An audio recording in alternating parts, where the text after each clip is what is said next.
Matiarro, capítulo 11. Esse é o quarto capítulo da septologia de Matiarro.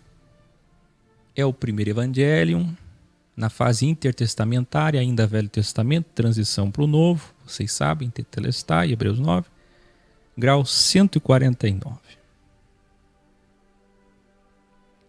Quem está preparado aí?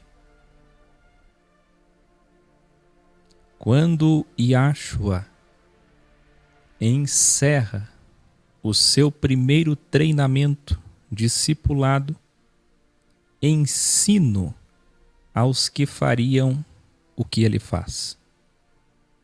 Vocês lembram que na primeira parte nós vimos o nascimento dele, nós vimos o seu primeiro ensino, 5, 6 e 7 de Matiarro, depois vimos o seu primeiro ensino esotérico interno, o que vos fala em trevas, vocês falarão à luz, é o que ele disse. Assunto interno para 72 discípulos de Matiarro 10. Agora que ele termina o seu primeiro ensino e que ele também já sofreu o seu primeiro confronto público com os religiosos, veja o que vai acontecer hoje.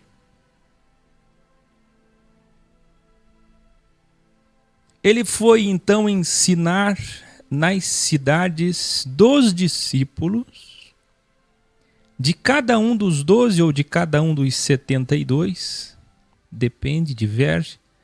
Agora, nesse momento, é claro que não deu tempo de chegar nas 72 nações. Quem fez isso foi Paulo, Pedro e todos os demais depois da sua morte, até 70 depois de Cristo, para que soubessem quem eram seus representantes. O mais óbvio parece ser o que Matiarro destaca, que a priori, para o evangelho do reino e não ainda da graça, o anúncio do reino, isto é, para os judeus, a casa de Israel, se tratava daqueles 12. Embora os 72 fossem da casa de Israel. Mas Jesus, olha a técnica de semear. Isso é algo que, se você imitá-lo, vai ser extraordinário na sua região. Você que está iniciando trabalhos e quer desenvolver um trabalho. Olha que coisa mais linda. Prestem atenção. Jesus treina eles. E então ele vai na cidade de cada um deles para apresentá-los, para se apresentar e apresentar eles. Dizendo, olha, esses são os meus escolhidos para falar em meu nome. Olha que coisa linda. Que sagacidade, não é? João ainda estava preso e, sabendo disso, seu primo João Batista enviou 2 discípulos dele para falar com Jesus. Jesus também tinha seus ajudantes. João Batista também tinha seus ajudantes. E ele envia 2. E aí surge aquela grande polêmica, tão simples de entender que vocês entenderão agora. O que aconteceu afinal com o João Batista? Quando ele duvidou do Messias, mesmo tendo batizado o Messias e falado sobre ele como Malaquias 4. Humanamente, eu queria que você enfatizasse isso, escrevesse isso, dissesse isso, humanamente duvidou.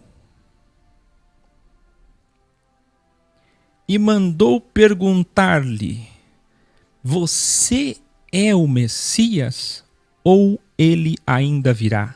Devemos esperá-lo. Uma crise existencial normal de alguém que deu o seu primeiro ensino e porque falou algumas coisas contra os governantes, os poderosos, foi preso.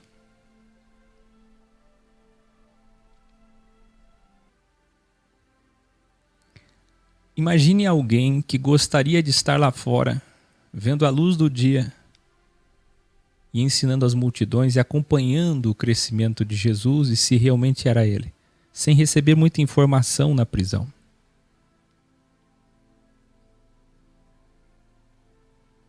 Então, humanamente, como algo natural do crivo, o próprio João Batista duvidou por um momento e enviou 2 emissários dele, 2 colaboradores, a fim de que confirmassem se Jesus era realmente o Messias.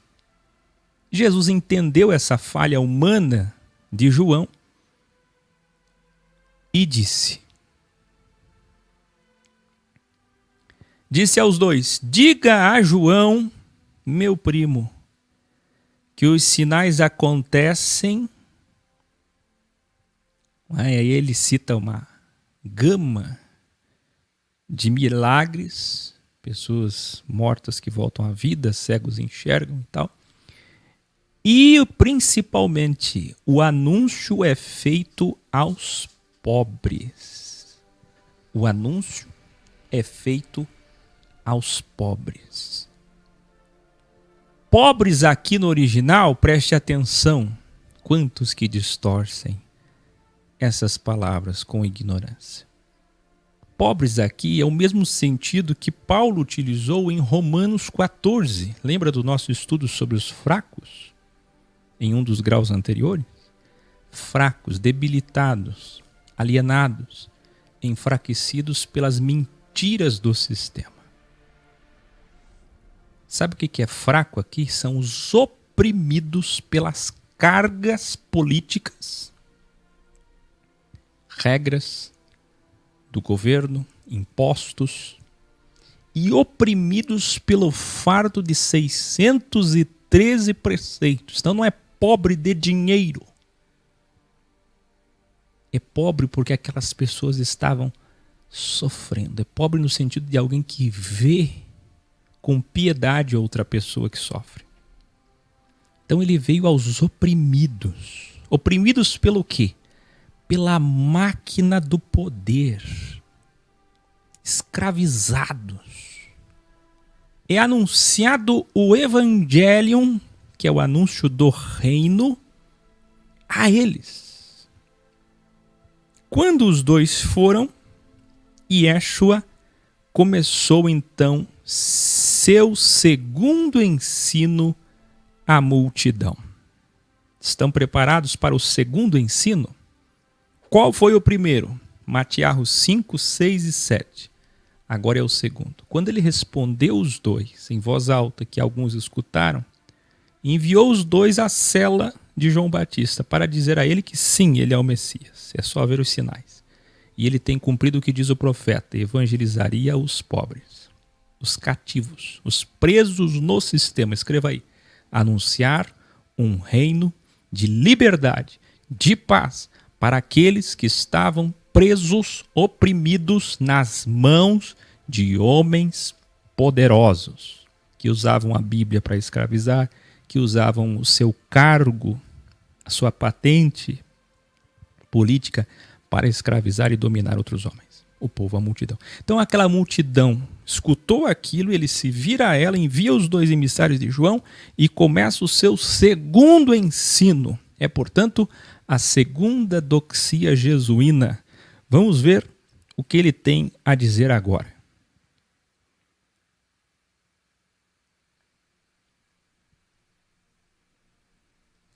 Vocês foram no deserto ver uma cana fazendo barulho pelo vento? Vocês foram no deserto, por acaso, ver um homem rico com vestes nobres? Não. Os que são ricos, e ele está se referindo aqui aos políticos e líderes religiosos, eles se vestem com luxo. Eles estão nas mansões dos políticos. Sabe o que ele está dizendo aqui? Provavelmente, quando ele recebeu os 2 emissários de João Batista, ele escutou a multidão cochichar alguma coisa sobre João Batista. E o pessoal, o povo, começou a duvidar de João Batista. E ele saiu em defesa de João Batista, que duvidou dele. Olha o amor. Defendeu porque entendeu o desejo, ele lê desejos, ele sabia que foi uma falha humana natural de alguém que está preso. Agora na defesa, ele diz: vocês estão duvidando de João Batista como o último profeta da lei, da Bíblia? Porque ele não veste roupas preciosas? Porque ele não mora numa mansão, vocês não dão ouvidos? Sabe o que ele está dizendo? Vocês costumam dar ouvido aos sacerdotes. Vocês costumam dar ouvido aos políticos. Porque se vestem, olha a aparência, se vestem nobremente. Vocês ouvem quem tem luxo, riqueza, poder. Mas porque vem alguém com roupas feitas de pele, comendo tâmaras no deserto, vocês não querem ouvir. Você está entendendo? Digo a vocês que, se foram ao deserto ver um profeta, João é muito mais que um profeta. Revelo a vocês, Malaquias 4. Olha o revelar de Jesus aqui. Vou revelar a vocês. Vocês não gostam da Bíblia? Não são arrogantes em dizer que sabem tudo da Bíblia, que amam a Bíblia? Condenam os outros pela Bíblia? Pois Malaquias 4 está falando dele. Está falando dele.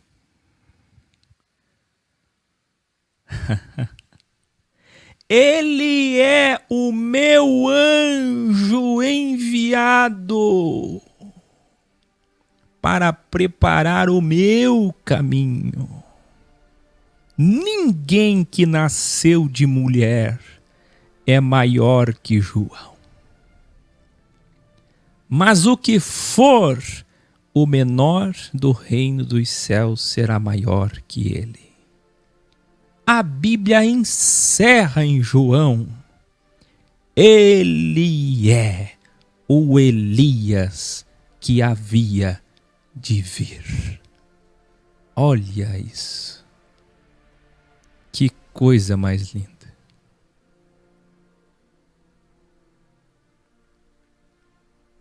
Fico vendo essa multidão. Escute. Parecem meninos se apresentando na praça. Eu vou explicar para você. Quando Jesus falou isso sobre João Batista, que a Bíblia encerra nele, que Malaquias fala dele, que não tem ninguém maior que ele, nesta mesma hora o povo sussurrava. Fazia expressões que ele lia. Ele é Deus mais do que um homem.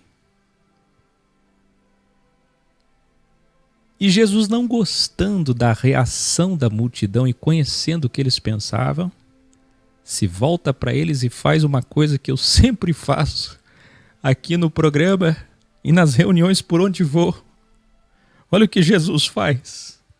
Eu acho interessante porque às vezes eu faço essas lamentações aqui e o pessoal diz: vai, faz como Jesus, fala e pronto. Quem quiser ouvir, ouviu, não fica reclamando. Vocês não entendem nada de Jesus, né? Não é reclamar. Olha a sabedoria. Olha o que é que Jesus diz à multidão, que está indiferente. Vocês parecem meninos, se apresentando na praça, tocando flauta, cantando músicas emocionantes, lamentações, salmos, poesias emocionantes, músicas chorosas. Mas ninguém chora. Vocês parecem eles. Porque não ouvem, e se ouvem não são tocados, não se emocionam. Olha o que eu estou revelando a vocês.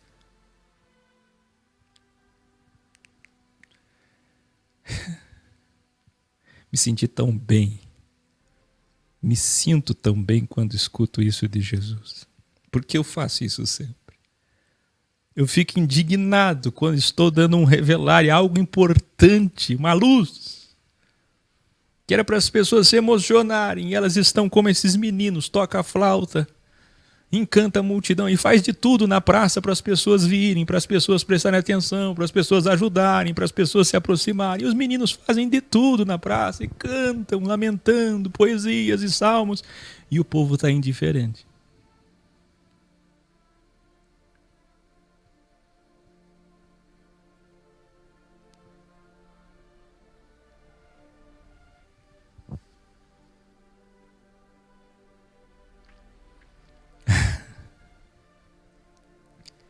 João veio aqui afastado das cidades, dos grandes centros, metrópoles.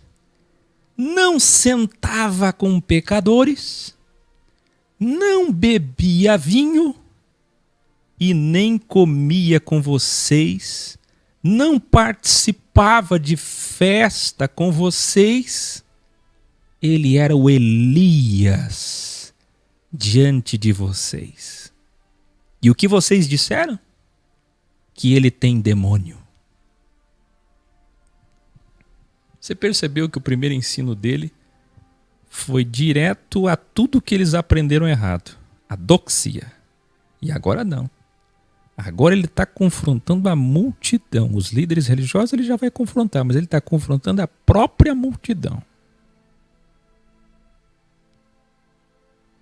Olha o que ele diz. Veio um no deserto, com roupas de pele, sem dinheiro, sem tesoureiro, tudo de graça, se alimentando de frutas do deserto, das tâmaras, se alimentando de insetos, não bebia vinho, quase não comia.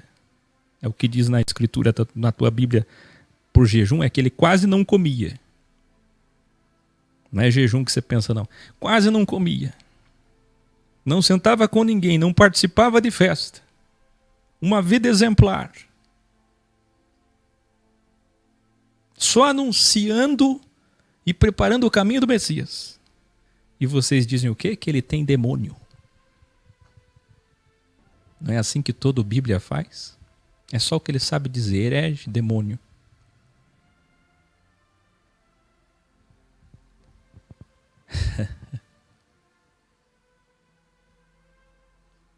Ai! Sabe por que ele está dizendo isso? Porque ele está mostrando aquelas multidões que o seguiam, que Deus tinha se apresentado de duas formas para eles e que eles não aceitaram nenhuma e nem outra. Um homem que não bebia vinho, não comia, esse é crente mesmo. Não aceitaram, tem demônio. Agora ele vai falar dele, se prepare. Se prepare. Se prepare.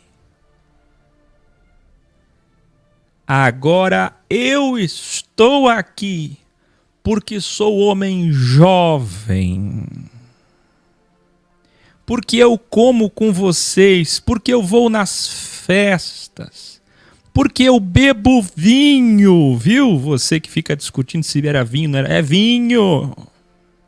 Porque eu bebo. João não bebia. João Batista não bebe. Mas eu bebo, eu como, eu vou na festa, eu sento com vocês, eu sento com pecadores desprezados. Desprezados, os hereges da sociedade, da religião. Vocês também duvidam de mim e dizem que sou apenas um homem que sento com pecadores. Ah, esse povo.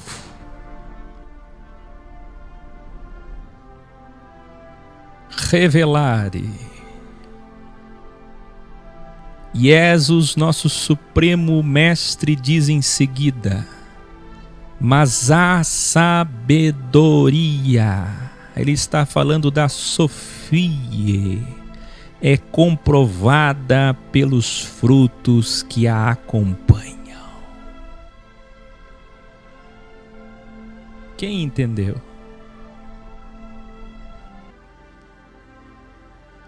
Não importa se vocês dizem que João Batista tem demônio, que eu sou um pecador que sento com hereges, que eu sou herege porque sento com herege, porque apoio herege, porque abraço herege.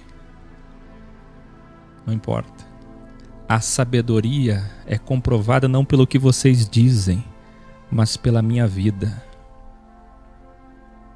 Minhas ações, os meus frutos, que estão aí diante de todos. Nós não somos comprovados pelo que dizem. Nós somos comprovados pelo que fazemos, pela nossa vida, pelo que somos. E não pelo que dizem. Ele estava dizendo que a sua vida era a própria Sofia, o Verbo, comprovada por meio dos sinais do seu cuidado, do seu zelo e amor pelo povo, dos seus ensinos de verdade, doa quem doer da sua própria vida.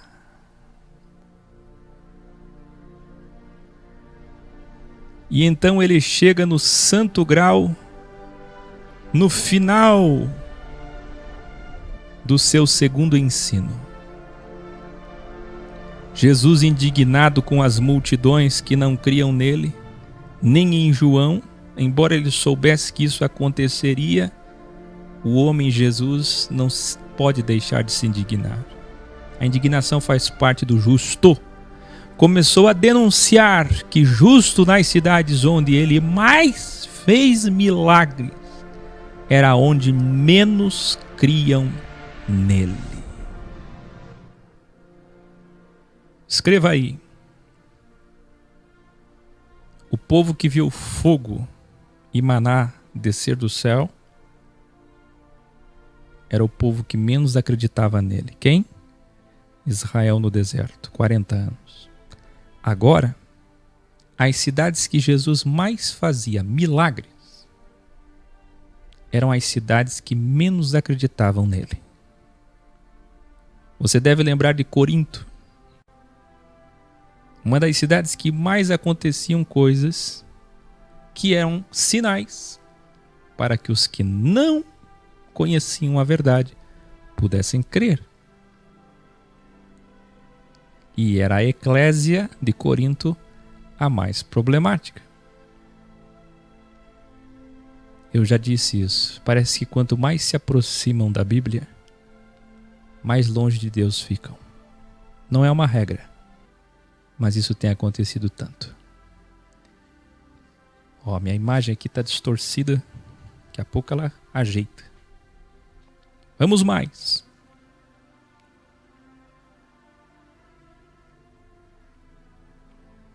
Era onde menos criam nele.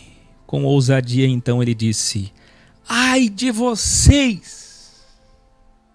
Quem está preparado aí? Porque se em Tiro e Sidom eu tivesse feito esses sinais, eles teriam se arrependido.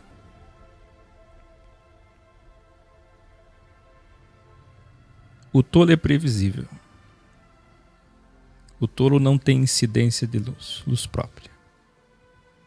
Ele vai pegar esse livro aqui e vai ler e nunca entender. Mas o sábio não. O sábio, ele não consegue ler como o tolo lê. Ele dá valor a cada iod, cada zain, cada re, cada vav, cada letra, cada acento, cada vírgula. Se Jesus está falando Tiro e Sidom, é porque tem alguma coisa aí. Quem está preparado para o revelare? Esse é um dos maiores revelares que eu já tive na minha vida. Se prepara. Ai de vocês, porque se em Tiro e Sidom eu tivesse feito esses sinais que eu fiz para vocês, eles teriam se arrependido. Revelare, revelare. Tiro e Sidom, sabe quem são? São os povos pagãos da Fenícia, idólatras. amigos de Davi e Salomão. Davi dava para eles cereais e o rei Irão mandava, de onde hoje é o Líbano, no norte de Israel, mandava madeira, mandava ouro.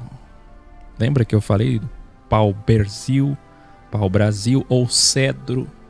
Não há certeza nenhuma, pode ser apenas cedro. Os poderosos fenícios estavam enviando isso para construir o palácio de Davi. Depois, no tempo de Salomão, em 40 anos de Salomão, para construir a casa da Arca da Aliança, o templo. E daí surge toda a história dos herméticos, dos esotéricos, de Irã Abif, do arquiteto, satanizada por quem?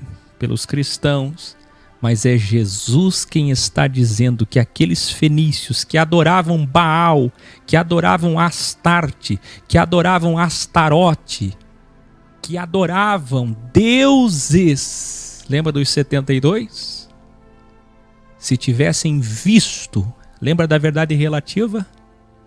É que eles nunca souberam, nunca tiveram a oportunidade. E Deus vai julgar segundo a doxia relativa. Mas se eles tivessem tido a oportunidade que essas cidades tiveram, o Senhor conhece o desejo que nasce no Kéter, mesmo antes de se materializar no Malhut. Então ele sabia, e é assim que será o juízo, que Tiro e Sidom, escuta o que eu estou dizendo, cidades pagãs, povos pagãos, considerados como blasfemos, idólatras, hereges, satanistas. Jesus está dizendo, haverá salvação para eles. Mas para vocês que estão vendo eu fazer estes sinais, se você não está pulando, ou aí se segurando na cadeira e tremendo, eu não sei mais o que dizer. O povo religioso de Cafarnaum eles acham que irão para o céu, é Jesus quem está falando, mas não irão para o reino dos céus.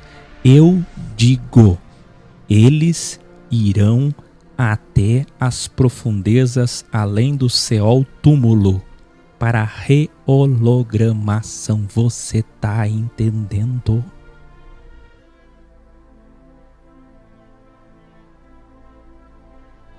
Aquelas cidades que viram ele não vem de graça. Ele vem em graça, de graça, mas não de graça. Se ele está fazendo sinais, é para salvar ou condenar. Existir ou inexistir. É o Deus dual. É o Deus dual. É o Deus que diz, eu vou pegar Tiro e Sidom. Eles são maçônicos, herméticos, esotéricos. E vou colocar eles no céu, estado de descanso da alma.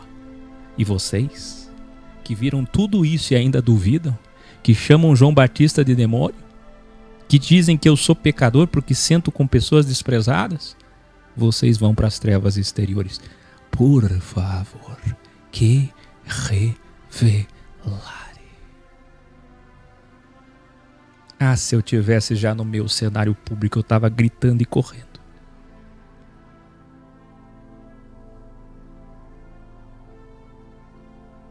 Revelare de Jesus Cristo.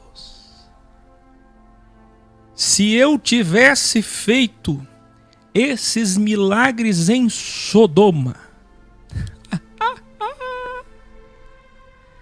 aumenta a música, é parar.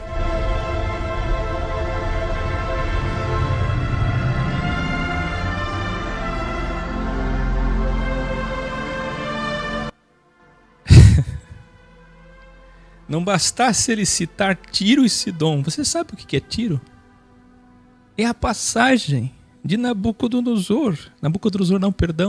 De Isaías é Babilônia, Nabucodonosor, Isaías 18.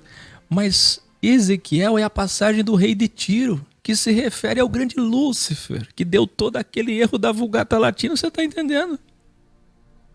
Quem é sábio? Jesus está falando de Tiro e Sidom, cidades absolutamente condenadas pela lei da Bíblia. E agora, como se não bastasse, ele vai além, ele vai falar de Sodoma e Gomorra, da depravação moral. Homossexuais, bissexuais, não era só homossexualidade, ali acontecia de tudo. Escuta o que ele vai dizer. Se eu tivesse feito esses milagres em Sodoma, para os pagãos idólatras de uma cultura imoral, eles teriam permanecido até hoje, não tinha descido fogo sobre eles, pois muitos teriam crido em mim. Mesmo assim, Sodoma e Gomorra terão menor juízo, escreva aí, menor juízo. Aí quando o Haeckel fala de verdade relativa, o Haeckel fala de verdade relativa. Quem é este homem para criar essas coisas? Quem é este jovem? Quem ele pensa que é? Que verdade relativa? É Jesus quem está ensinando a verdade relativa. Olha, ele está dizendo, haverá menor juízo. Revelare, que vocês, casa de Israel, que se dizem filhos de Abraão.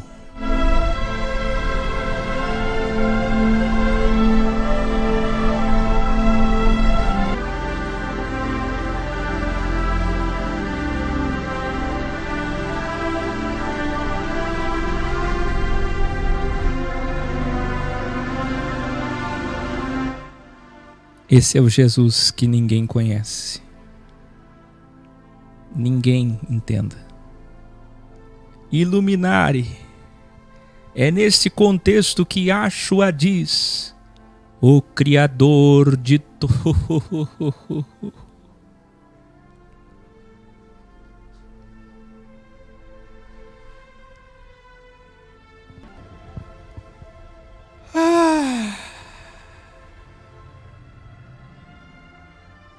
Todo inteligente parece falso, porque é muito sagaz para você, é muito serpente para você, viu, Tamírio?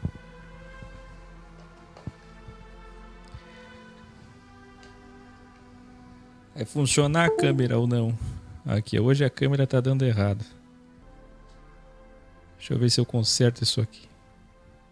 Olha aí, que maravilha. Espere um pouco aí, depois eu edito.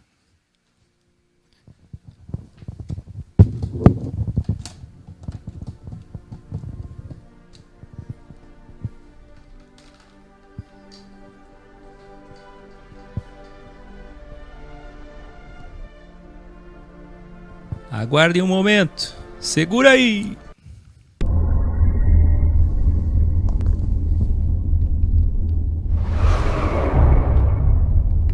Agora o portal x.tv.br é em Delta. Acesse já x.tv.br. O Xflix com os vídeos dos graus, o blog X com as transcrições dos graus e o app. Vamos ver aqui.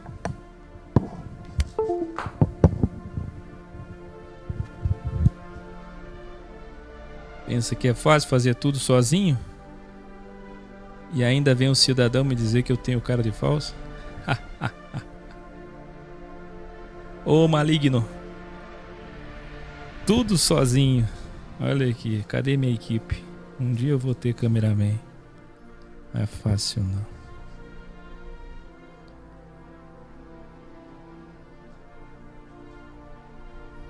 Aguardem.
Muito bem, vamos lá.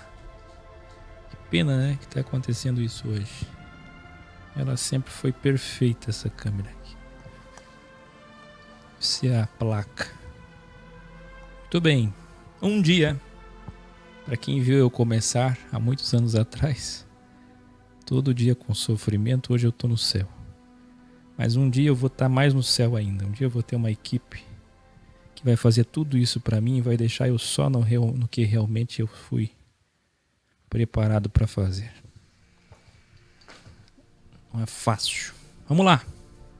É assim mesmo, com essas listras todas aqui, ó.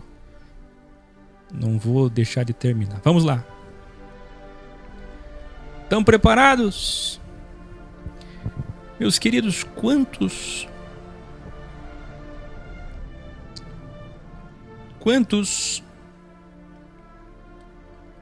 Bíblias por aí que... Ah, você viu, André? Ó, espero que você esteja em paz, rapaz. Ó,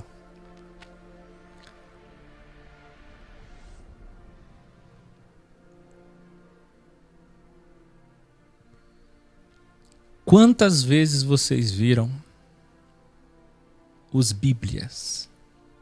Vocês já vão entender ainda hoje por que eu digo Bíblia. E se tem respaldo ou não. Quantas vezes vocês viram os Bíblias dizerem para vocês, para nós aqui, para mim: Deus ocultou essas coisas dos sábios e entendidos e revelou aos... Olha, mas são hipócritas.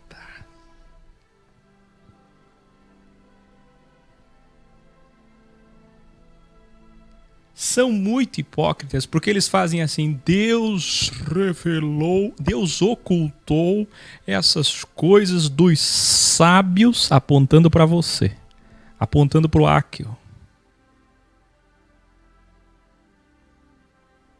Porque falou em sabedoria, Sofia, ou colocou qualquer ensino sobre palavras difíceis, física quântica, cosmos, qualquer coisa de dualidade, qualquer coisa, que eles não entendem nada.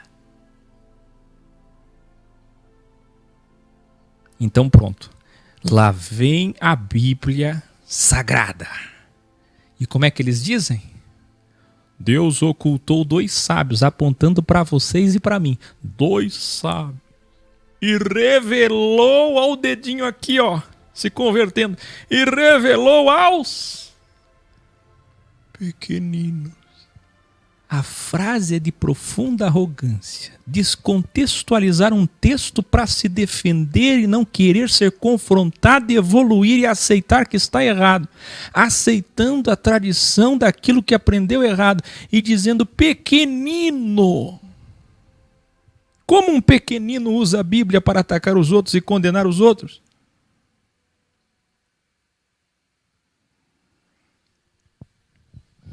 Quem lembra de outro texto? Blasfêmia contra o Espírito. Quantas vezes me escreve: cuidado, a letra mata, porque você está estudando demais, vocês vão acabar se perdendo que nem Salomão. Ninguém sabe se Salomão se perdeu. Jesus acabou de citar Salomão aqui, ó. Jesus acabou de citar Salomão aqui. Jesus citou Salomão 2 vezes. Há divergência, talvez 3.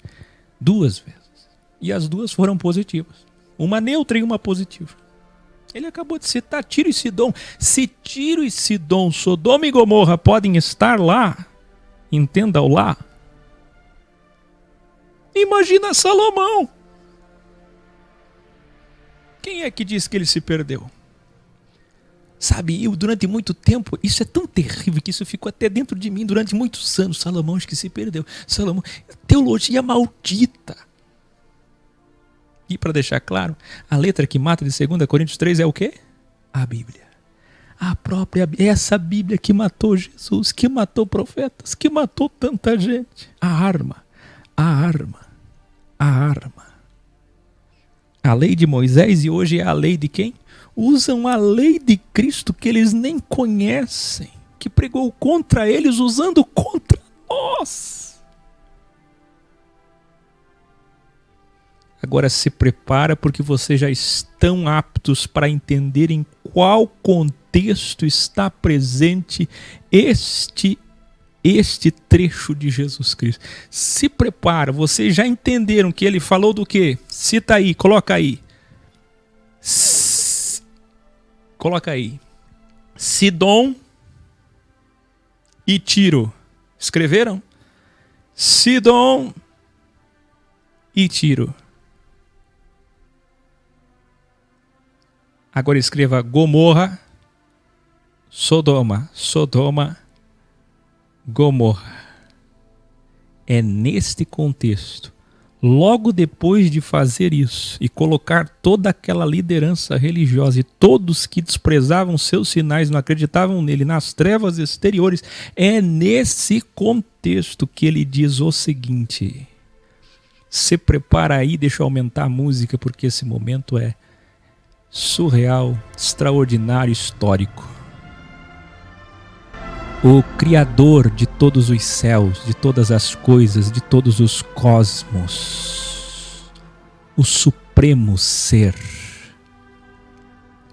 escondeu isso dos que se acham conhecedores da verdade e revelou aos pagãos, transcreva isso, aos pecadores, aos hereges desprezados pelo sistema.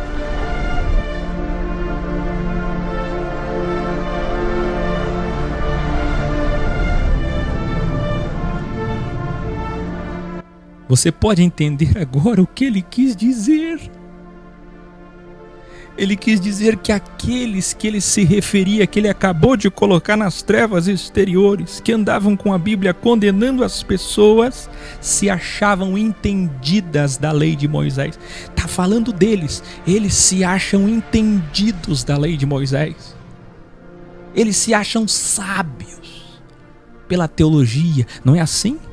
Quando até alguém que nunca fez estudo nenhum vem e cita um texto desse contra nós, é por quê? É porque ele não se acha um pequenino. Ele se acha entendido. Ele se acha um conhecedor da Bíblia. São muitos anos de tradição. Eu sou conhecedor. E ele já acha que pode sair por aí atacando herege, caçando as bruxas. Quem entendeu? Quem entendeu que o que Jesus está falando é para eles mesmos? Por favor.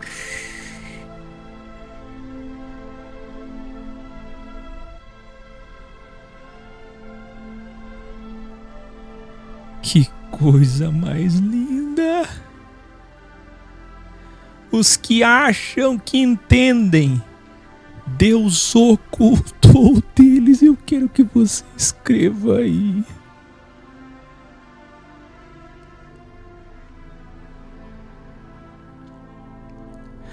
"99% dos religiosos que possuem alguma Bíblia não conhecem a verdade. Por quê? Porque a verdade está ocultada deles. E os pequeninos, que são os desprezados, toda vez que alguém for jogado no lixo por eles, esse é o pequenino. Se chamarem alguém de satanista, esse é pequenino. Se chamarem alguém de herege, esse é pequenino. Se chamarem alguém de samaritano, esse é pequenino. É publicano, esse é pequenino. É adúltero, esse é pequenino. Todos os desprezados pelos Bíblias são considerados pequeninos. E é a esses que Deus dá sabedoria. Esses é que vão entender os seus mistérios, os seus enigmas, os que são desprezados pelos Bíblias. Ai, gente do céu.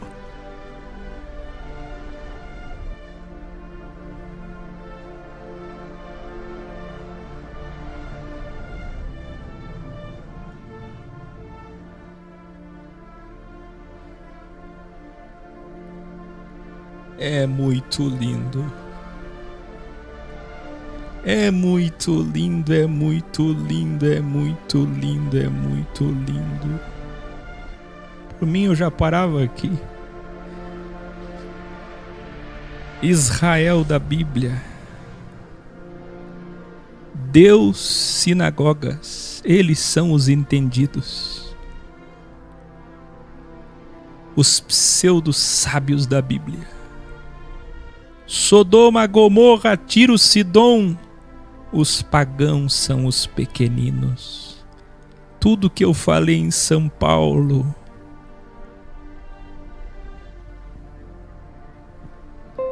vem,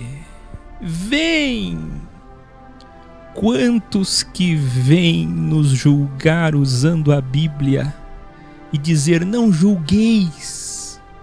Mateus 7. Quando isso é para eles? Falsos profetas. Quando isso é para eles? Filhos de Belzebu. Quando isso é para eles? E agora?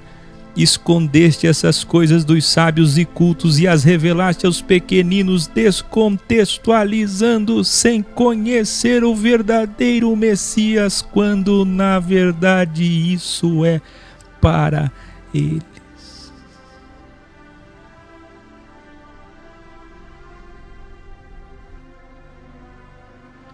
Jesus conclui dizendo ao olhar para os céus poeticamente. Sabe como é que ele termina o seu segundo ensino à multidão? Olhando para os céus, aquilo que está acima de onde ele veio, o Kéter. No cosmos superior, na aura áurea, o que é que ele vai dizer agora? Foi o teu desejo. Tem mais ainda. Para quem que ele veio? Para os pobres. Está traduzido errado. É para os oprimidos, desprezados. Escreva aí, os pobres são os pequeninos. Os pobres são os desprezados. Os pobres são os hereges.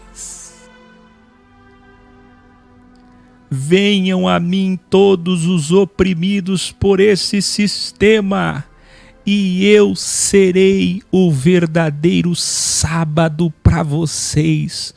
Coloquem nos ombros de vocês o meu jugo. Escreva aí J-U-G-O, jugo. É uma barra carregada nos ombros por duas pessoas ou por bois para arar a terra. Ele está dizendo o seguinte: eu quero dividir o peso com vocês. A função do jugo é dual. É dividir o peso entre bois ou pessoas.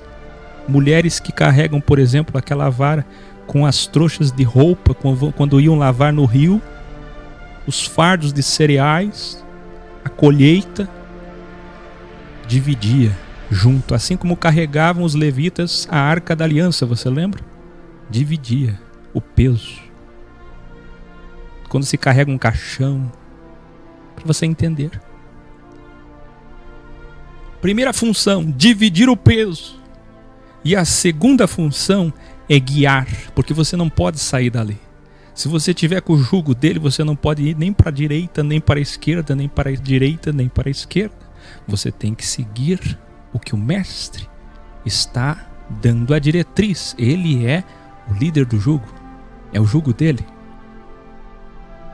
Então, duas funções. A primeira é dividir o peso. E que peso, hein? Desprezados, condenados, rejeitados, mal compreendidos. E a segunda coisa é a diretriz. Ele é o guia. Ele é o pastor. Tome o jugo dele. Mas se é para tomar o jugo dele, aquela multidão estava com o jugo de quem? Do sistema religioso. que era pesado e que se eles continuassem dividindo o jugo com os líderes, com os sacerdotes, pastores e padres da Bíblia, eles iriam igualmente para as trevas exteriores com eles. Você está entendendo?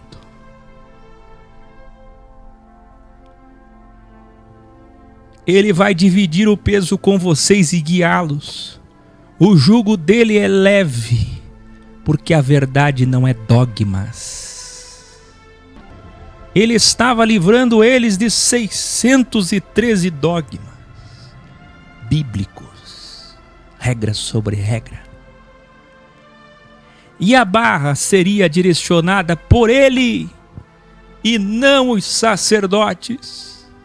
Ele encerra dizendo: dividam o peso comigo, porque sou manso e humilde. Eles se acham conhecedores, eles acham que sabem de tudo, mas eu que sou o próprio eu sou humus, homem humilde, filho do homem.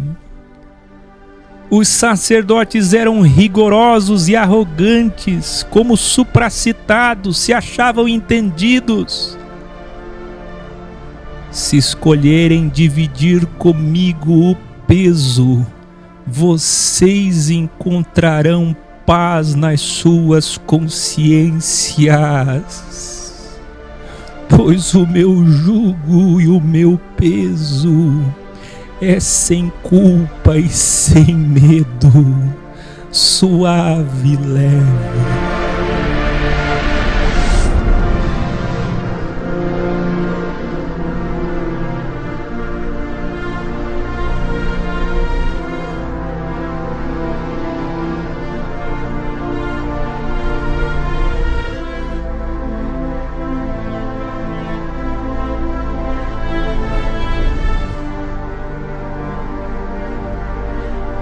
Quem conhece esse Jesus?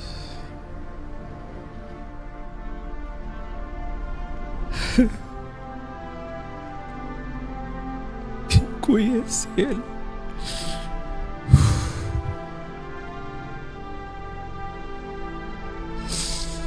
Oh!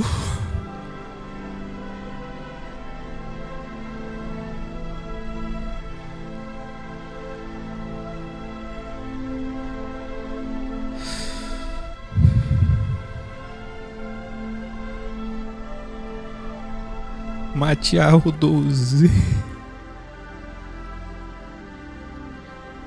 Nosso mestre onisciente e sabedor de todos os desejos leva os seus discípulos para se alimentarem nas plantações de cereais. Exatamente num sábado. Ele não faz nada por acaso. Nada sem propósito, nada sem planejamento. Foi ele quem ensinou a planejar. Escreva aí: o Deus onisciente em carne levou os discípulos na plantação de cereais para comer num sábado, desobedecendo a Bíblia. Sabe por quê? Porque ele é maior que a Bíblia.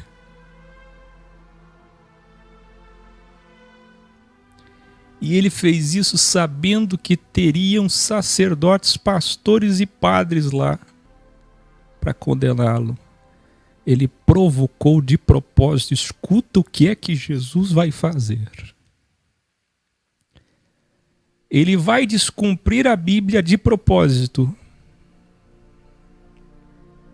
Ele esperou como sábio a reação dos legalistas. Eu quero que você escreva aí: legalistas. Paulo falou isso muitas vezes. Sabe o que é legalistas? O que é lei? A Bíblia que eles tinham. Toda a escritura divinamente inspirada, a Bíblia que eles tinham. O que é lei?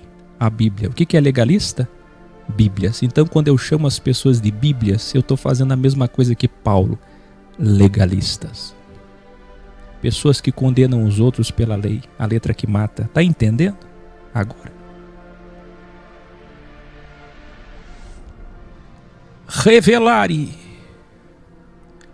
Muitos já me condenaram porque chamo de Bíblias, mas Paulo chamava de fracos, Romanos 14, alienados e legalistas, acabei de explicar.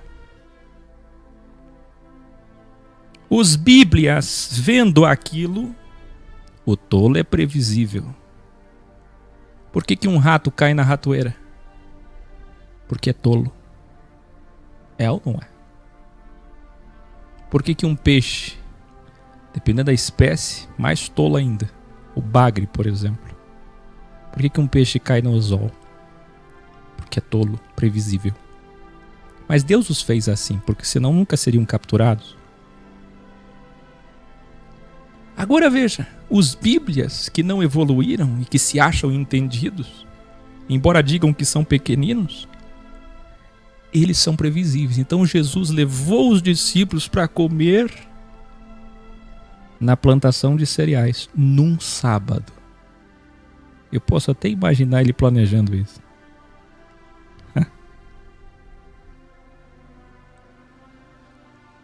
Porque ele sabia, como uma matemática de 2 mais 2, o que eles iriam fazer, o que eles iriam dizer.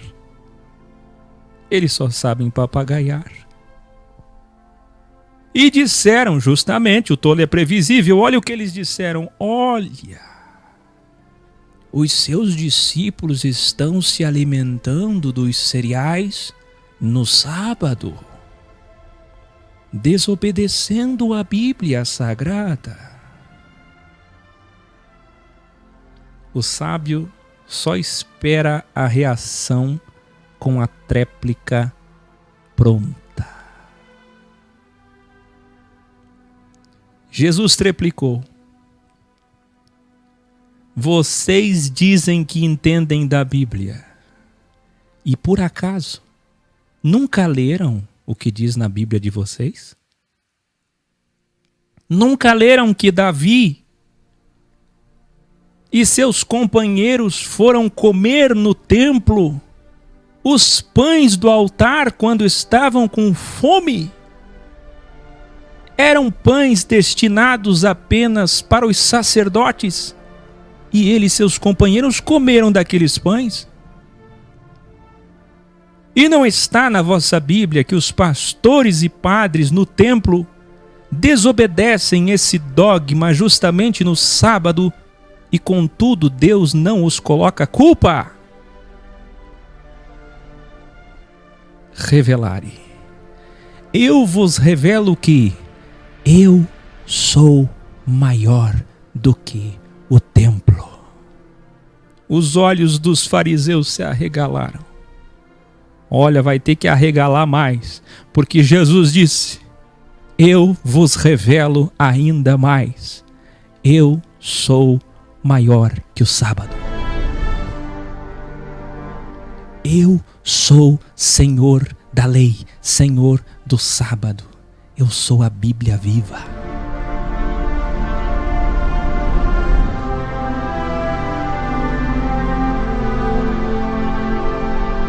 Eu sou maior que a Bíblia. Provérbio de Áquil, a gente chega nisso organicamente, não é? Católicos têm a igreja, evangélicos têm a Bíblia, e nós temos a Jesus Cristo. Prefere Yahshua? Você quem sabe. Yahshua sai dali direto à sinagoga deles. Jesus estava disposto a provocá-los. Jesus ainda vai na sinagoga deles. Quem é que pode impedir se o povo está do lado dele? Quando encontra um homem com uma das mãos atrofiadas, uma mão atrofiada, no meio do caminho indo para a sinagoga, os líderes religiosos acompanharam ele, os espiões, cheios de ódio, porque Jesus deu aquela tréplica para eles, aquela resposta, e eles, cheios de ódio pelo que ouviram antes, procuravam um erro dele para poderem acusá-lo, narra Matiarro. Então, os líderes da Bíblia, vendo a cena, perguntaram: é permitido curar no sábado? Deixa eu abrir um parênteses aqui fenomenal. A gente quer uma vida de paz. Quanto mais evoluída e sabedoria, a gente quer paz. Mas que insuportáveis são esses Bíblias. É ou não é? Jesus vai comer, lá estão os espiões. E quando a gente estudar Gálatas, nós vamos ver que Paulo sofreu a mesma coisa. Os espiões. Vai comer, tem espião. Vai na sinagoga, tem espião. Aonde você vai, tem gente cuidando da tua vida para dizer: tá errado, vai se condenar, vai se perder. O inferno, filhos do inferno, insuportável. De Jesus, aonde ele vai, tem gente cuidando. Para curar o homem ali, não. Para curar, não. Para se preocupar com o homem que está com a mão mirrada, não.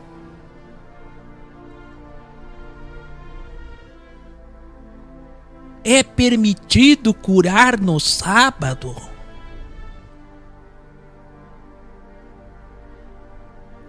Vocês se dizem pastores,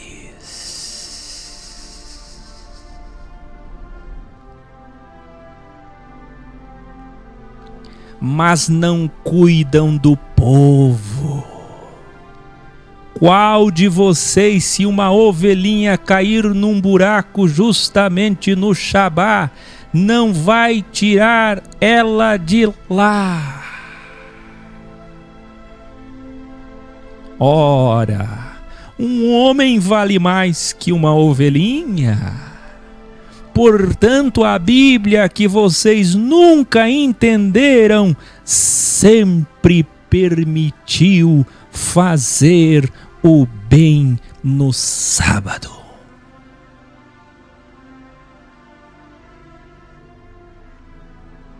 Então Jesus, depois de respondê-los, resisti-los publicamente, serpente para quem é serpente, se volta para o homem com a mão mirrada. Deixa eu continuar o que eu estava fazendo. Pombo com pombo, pomba com pombo. Pomba, humilde, simples, merece meu carinho, meu amor. Olhou para o homem.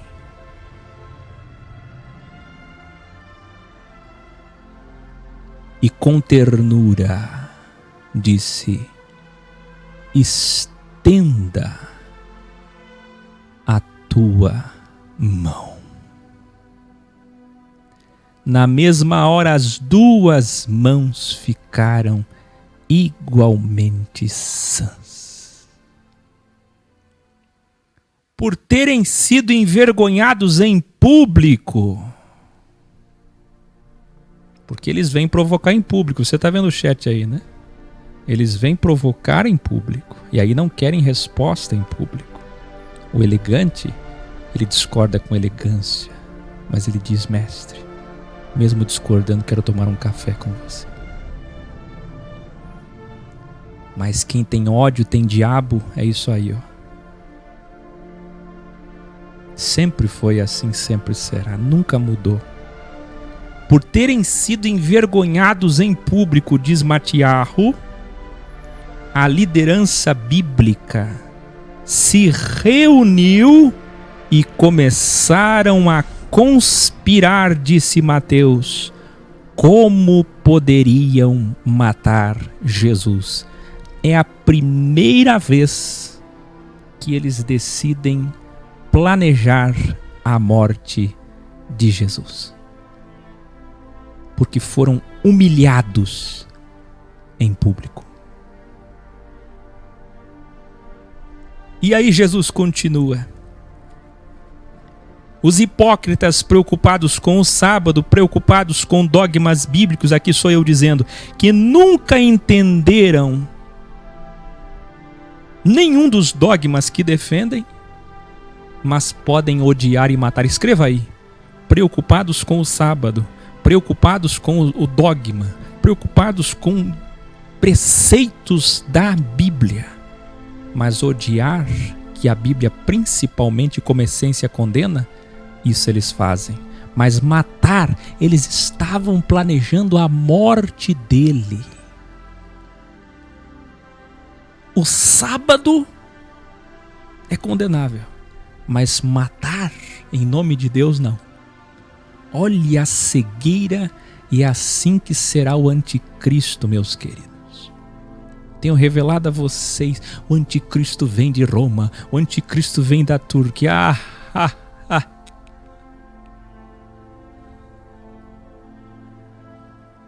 Muita cegueira. Yahshua, sendo Criador em carne, sabia das conspirações e se retirou dali. Sendo Deus, ele sabia que começaram o planejamento da sua morte. Então ele saiu daquela cidade. Jesus cura muitas pessoas, mas pedia para não falar quem os curou. Lembra que Jesus sempre faz isso? Quando ele vê que a fama dele cresceu e que o ódio contra ele está aumentando, ele faz os sinais, ajuda as pessoas mesmo assim, mas diz para elas: não falem, já está bom. O anúncio, o evangelho, que é o anúncio, já está bem espalhado. Por favor, não precisa mais testemunhar. Não antecipem a minha morte. E se cumpria o profeta Isaías que disse: eis o meu plano, porei sobre ele o meu espírito, e ele anunciará a justiça às nações. Não discutirá, nem gritará, ninguém ouvirá sua voz nas ruas. Em seu nome as nações porão sua esperança. A lei que eles tanto achavam entender falava dele. Esse texto de Isaías apontava para o cumprimento do silêncio que ele pedia. E se Isaías falava isso e se cumpriu em Jesus, anote: o anti-Messias em breve, nas ruas de Jerusalém, vai fazer a mesma coisa. Ele vai ter que fazer isso para se cumprir. É uma das profecias de se cumprir. Ele vai ter que pedir silêncio das coisas que ele vai fazer, dos prodígios que ele vai fazer. Anota isso. Ele deu visão, fala e liberdade para um homem. Esse homem estava endemoniado, cego e mudo. O povo espantado disse: não será esse o Messias? Os líderes religiosos, sabendo disso, disseram novamente, mas eles não se cansam. Que insuportável. Lembra que eles tinham chamado ele de satanista? Lembra que eles chamaram João Batista de demônio? De novo, quando eles viram o povo dizendo: este é o Messias. Olha o que ele fez com este homem, cego, mudo e perturbado. Agora é livre, enxerga, fala e ouve. Ele é o Messias. Então os líderes, sabendo disso, gritaram à multidão: ele expulsa por Lúcifer, o príncipe. Ele possui o príncipe dos espíritos malignos. Mas Yahushua, Jesus, sabendo dos seus desejos, foi lá na multidão que ele estava sendo difamado. Foi a primeira vez que ele os enfrentou sobre isso. Vocês lembram que eles já tinham chamado ele de satanista? Matiarro disse que ele não falou nada. Mas pela segunda vez, ele está dizendo ao povo: ele é satanista. Ele foi lá se defender. E sabe o que ele diz agora? Ele enfrenta eles, frente a frente. Ele replica dizendo: todo reino, governo, casa ou família dividida cai. Escute aí, você que tem um lar dividido, ou luta pela unidade ou ruína. Com amor, lute pela unidade. Se eu fosse satanista, olha o que Jesus está dizendo, Beelzebu, então o mal seria dividido e não existiria um reino de trevas. Se eu expulso espíritos malignos porque tenho Lúcifer, como vocês dizem erroneamente, olha o que é que Jesus vai fazer, vai humilhá-los. Por quem, eu quero que você escreva isso, por quem expulsam os seus filhos. Ele sabia de um problema que até hoje acontece. Filhos de padres. Sabe que padre não pode ter filho, mas tem, né? Filhos de pastores que rejeitam seus pais, porque conhecem quem são seus pais atrás dos púlpitos. Escuta o que eu estou dizendo, olha o que Jesus vai fazer. E ele não está falando só de filho, ele está falando dos que iam à sinagoga também. Por quem expulsam os seus filhos? Eu vos digo, os seus filhos serão juízes sobre vocês naquele dia. Como alguém vai entrar na casa de um homem forte sem antes amarrá-lo para poder então saquear, roubar seus bens? Olha que linda metáfora. O que é isso? Eu explico para vocês. O mal jamais pode sair da vida de alguém sem que o bem, que é mais forte que o mal, amarre, entre em seu coração. Aí Jesus continua dizendo: vos revelo que ou é do bem e está comigo. É isso que diz o original. Olha a dualidade, árvore da vida, árvore da morte. Ou é do mal e está contra mim. Ou ajunta e une, eu ajunto você, quem lembra. Ou separa e espalha, porque demônio é daimon, diabo também, ambos significam divisão.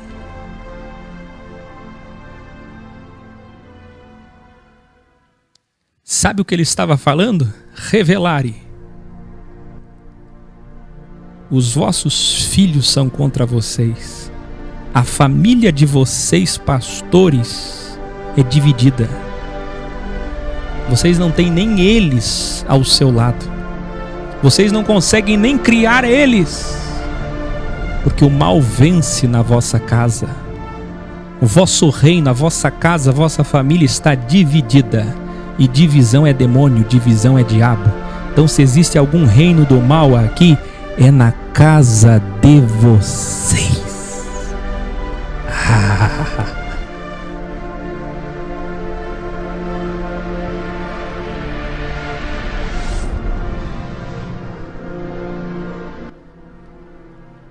Quem está preparado aí para o final? Quem lembra do blasfemar contra o Espírito? Quantas vezes eles papagueiam isso?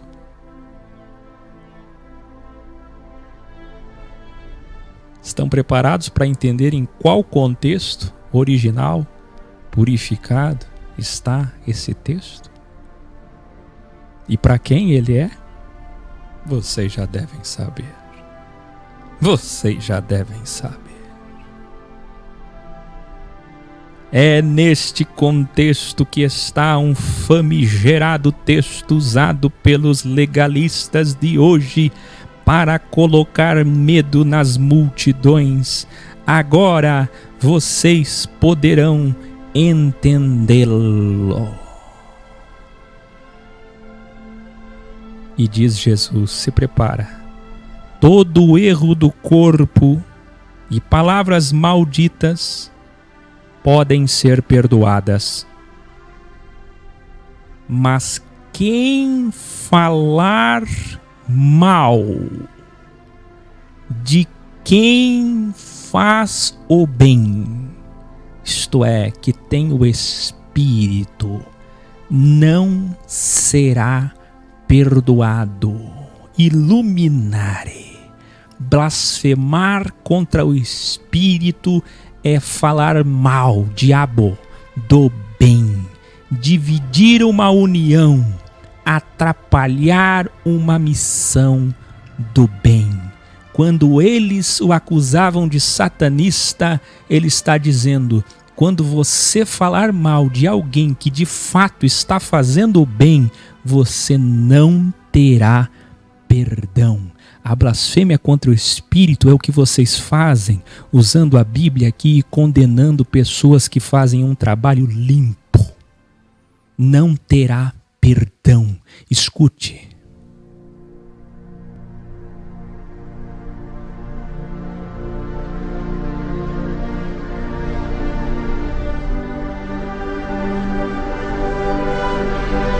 Quando alguém apontar para você e disser esse texto condenando você, é ele quem está blasfemando e é para ele que não tem mais perdão. Escute isso. Isto é fidedignamente, ipsis literis, ipsis verbis, o que Jesus Cristo está dizendo.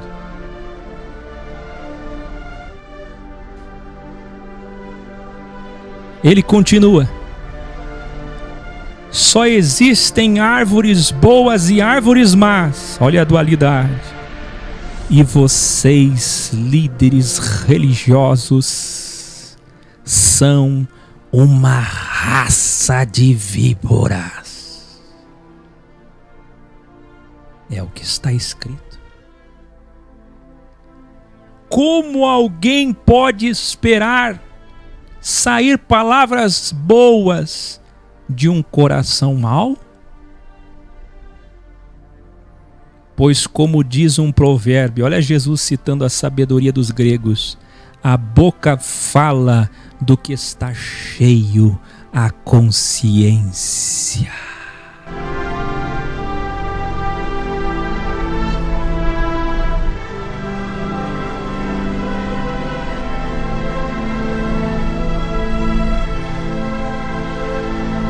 Vos revelo que, está preparado aí? No dia do acerto de contas, matemática de Deus, os homens vão ser cobrados até das palavras inúteis que falaram e escreverão, digitarão. Você vai ser cobrado de tudo. E olha Jesus falando da cabala, é pelo altar, o juramento da boca, da ate, que você será absolvido ou condenado. Só que lembrem-se, hoje o da ate também está nas mãos, nos dedos. Alguns líderes religiosos, ele continua, e mestres da Bíblia, aqui é Matiarro falando, ao ouvir tudo isso, mestres da Bíblia, teólogos de hoje, eles sempre existiram. Ao ouvir tudo isso, fingiram terem sido persuadidos por ele, mas ele conhece, não são os lábios, é o coração. Então, hipocritamente, como são falsos, chegaram para ele e disseram: mestre, educação, elegância, mestre, então queremos ver um sinal. Mas como são hipócritas, fingindo ser persuadidos, tinham acabado de testemunhar uma mão mirrada sendo curada. Hipócritas. Queremos ver um sinal. E Jesus responde: ah, vocês, perversos e adúlteros, pedem um sinal. Não lhes darei nenhum, pois a vossa Bíblia já deu o profeta Jonas. Jonas ficou 70 72 horas no coração do mar, eu também ficarei 3 dias no coração da terra. Revelarei. Sabe o que ele estava dizendo para os doutores da Bíblia? Vocês acham que conhecem. Mas deixa eu ensinar vocês. No Tanar tem a história de Jonas. E vocês sabem por que ele ficou 3 dias no seio do mar? Porque estava apontando para mim. Que ficarei 3 dias no seio da terra. E quem é que ia colocar ele lá? Quem?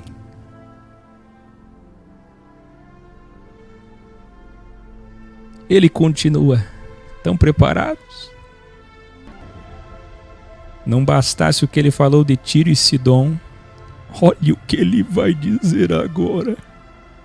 Os pagãos de bem da cidade de Nínive. Escreva aí, o império da Síria, um império pagão que adorava Baal, Astarte, Astarote, todos os deuses, se levantarão, melhor dizendo, no juízo, no dia do acerto de contas, e condenarão vocês. Pois eles se arrependeram ao ouvir Jonas, e eu vos revelo, sou maior que Jonas. Tem mais. Olha ele falando indiretamente de Salomão de novo.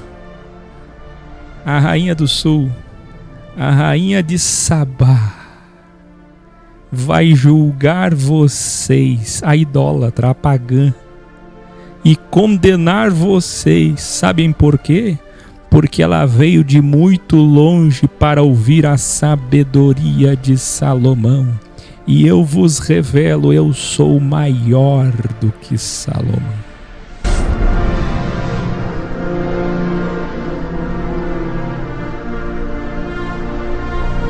Quando um espírito imundo sai de um homem, ele passa por lugares desérticos, desertos, áridos, procurando um corpo. E se ele não encontra um corpo para morar, ele deseja então voltar para a antiga alma, casa, consciência. E se na sua volta encontrar uma consciência que ainda é do mal, que não escolheu o bem, filho de Caim, ele volta e traz com ele outros 7. Vocês evoluídos sabem que 7 representa X, a incógnita, se representa muitos. E traz com ele muitos outros espíritos piores que ele. Por que Jesus falou isso? Por que Jesus falou isso? Eu pergunto a vocês, do que é que os bíblias condenaram ele? De satanista, que tem o príncipe dos demônios. É ou não é? Jesus está levando isso até o fim.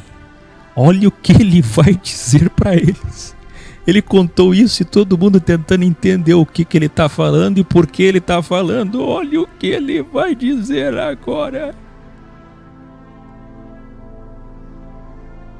Assim também acontecerá com vocês religiosos.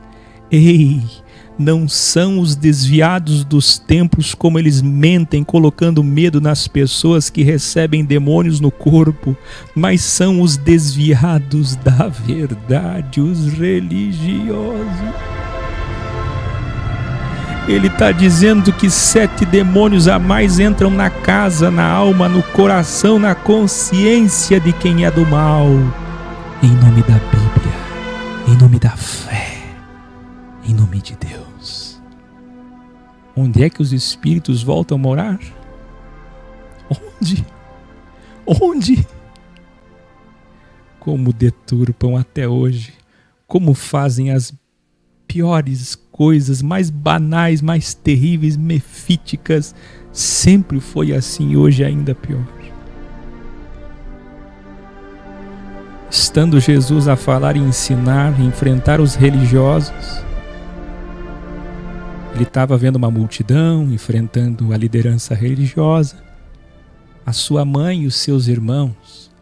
Vocês sabem que eu já revelei, se alguém puder achar o grau que eu revelei e colar aqui, sobre a questão católica, irmãos ou primos. Um grande revelário. Podem ser irmãos ou primos. Mas enfim, sua família. Primos, mãe, estavam ali. E vendo que ele ensinava a multidão e enfrentava os sacerdotes, os escribas, chamaram alguém e disseram: vá lá falar para ele que eu sou a mãe dela, que é Maria. E tá aqui, ó, este. A família dele. Chama ele lá, a gente quer ter um particular com ele aqui fora. Interrompendo o ensino dele. É neste contexto que Jesus vai dizer, e agora você pode entender. O chamaram porque queriam ter um particular com ele. Jesus então responde em alta voz. Jesus não desce da onde estava para falar mais alto, para que a voz chegasse à multidão. Jesus não vai até a família, até a mãe. Lá de cima mesmo ele diz para todos ouvirem: vocês não entenderam ainda que a minha família é essa multidão? Que a minha família são todos estes que têm prazer de me ouvir e que desejam o que eu desejo. Esta é a minha família. Matiarro 12. Até amanhã. Boa noite.